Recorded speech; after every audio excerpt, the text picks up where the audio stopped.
Umukino uhuza APR FC na Rayon Sports uzwi nka derby y'imisozi igihumbi niwo mukino ukomeye kurusha iyindi mu mupira w'amaguru mu Rwanda bitewe n'amateka ubukeba n'abafana benshi aya makipe yombi afite. Kuva mu mwaka w'igihumbi 1995 aya makipe amaze guhura inshuro zigera ku 105 mu marushanwa yose. APR FC imaze gutsinda inshuro 44, Rayon Sports imaze gutsinda inshuro 33, imikino zanganyije ni 28. Ibitego bimaze gutsindwa muri rusange hamaze gutsindwa ibitego 263, muri byo APR FC yatsinzemo ibitego 137, naho Rayon Sports itsinda ibitego 126. Intsinzi za vuba ushobora kwibuka cyane naho ikipe ya APR FC yatsinze Rayon Sports ibitego 4-1, akaba ari umukino uheruka wa Super Cup wabaye tariki 10 Mutarama 2026, aho APR FC yatsinze mu buryo bukomeye ikipe ya Rayon Sports. Nanone kandi mu 2001 APR FC yigeze gutsinda Rayon Sports ibitego 4-1, bituma itwara igikombe cya shampiyona yirusha inota rimwe gusa. Rayon Sports kandi yatsinze APR FC ibitego 4-1, ikaba ari intsinzi Rayon Sports yabaye mu mwaka w'imikino wa 2022-2023. Rayon Sports yatsinze APR FC ibitego 3-0, ikaba ari intsinzi heruka ikomeye Rayon Sports yabaye tariki ya 12 z'ukwa 8 2023, akaba yari mu mukino wa Super Coupe. Uyu mukino urangwa n'ishyaka ryinshi ndetse akenshi utsindwa iyi derby, bituma abatoza birukanwa ku mpande zombi bitewe n'igitutu cy'abafana.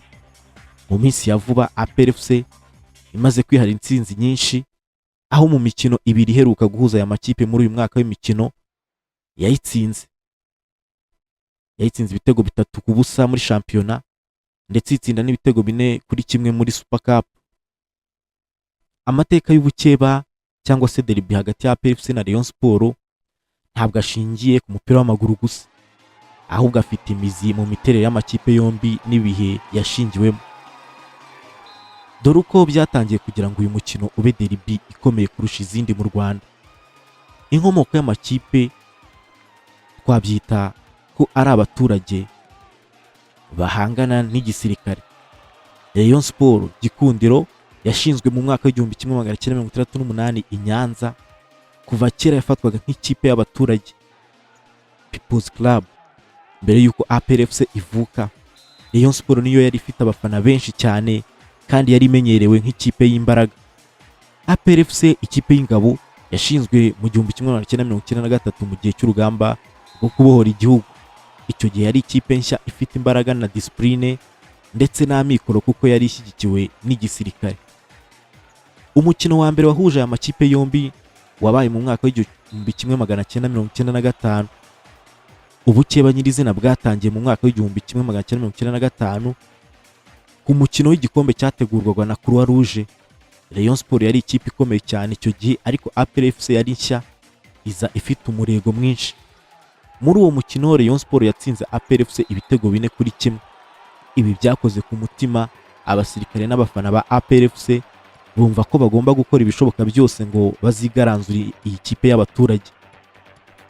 Guhangana byarakomeje ndetse no ku isoko ry'abakinnyi. Mu mwaka w'1900 usatira umwaka w'2000 APR FC yatangiye gushaka abakinnyi beza cyane, kenshi ikabakura muri Rayon Sports cyangwa ikabatwara Rayon Sports yenda kubagura. Umuturage utari umufana wa Rayon Sports byabaga bigoye ko ataba ari uwa APR FC. Ibi byatumye mu mukino uhuza aya makipe uba nk'intambara yo kwerekana ufite ijambo mu mupira w'amaguru, haba mu bijyanye n'ubutunzi cyangwa se mu bijyanye n'abafana benshi. Kuva icyo gihe uyu mukino ni wongeye kuba umukino w'iminota 90 gusa, ahubwo wabaye ikimenyetso cy'icyubahiro n'imbaraga mu mupira w'amaguru mu Rwanda. Abakinnyi b'ibihangange muri iyi derby nibo bagiye bayongerera uburyohe n'ubukeba, haba mu gutsinda ibitego byinshi cyangwa guhindura amakipe bikubaka urwango rw'abafana.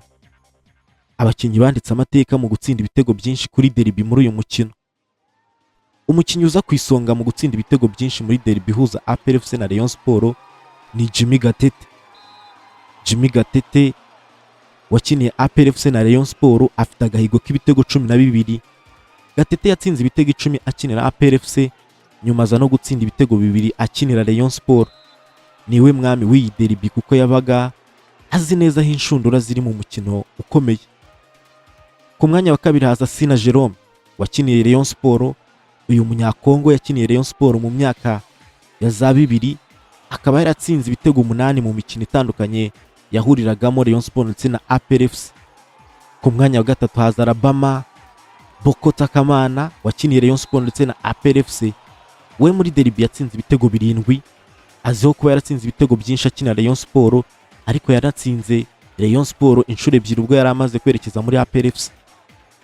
Masudi Juma wakiniye Rayon Sports, umurundi wakiniye Rayon Sports, yatsinze ibitego 6 muri derby, azwiho kuba umwe mu bakinnyi bari bafite amayeri menshi imbere y'izamu rya APR FC. Olivier Karekezi kandi nawe ari mu bakinnyi ba APR FC batsinze ibitego 6. Yari umukinnyi uba uhagaze neza mu gihe amakipe yose yombi akaba yarahangayikishije cyane ubwugarizi bwa Rayon Sports. Mu bandi batsinze ibitego muri derby mu gihe cya vuba muri iki gihe twavuga nka Ruvumbu Nzinga, Victor Mbahoma ndetse na Jibril Watara, nubwo bakiri kure y'agahigo ka Jimmy Gatete. Umukino utaho cyangwa se umukino ukurikira wa derby uteganyijwe kuri uyu wa gatandatu itariki 2 z'ukwa gatanu umwaka 2026 kuri Stade Amahoro mu mukino wo kwishyura wa shampiyona icyiciro cya mbere. Ese ninde uzegukana intsinzi ya derby? Reka tubashimire. Iyi ni Ama Live TV. Kora subscribe kugira ngo utazajya ucikwa n'ibiganiro bitandukanye.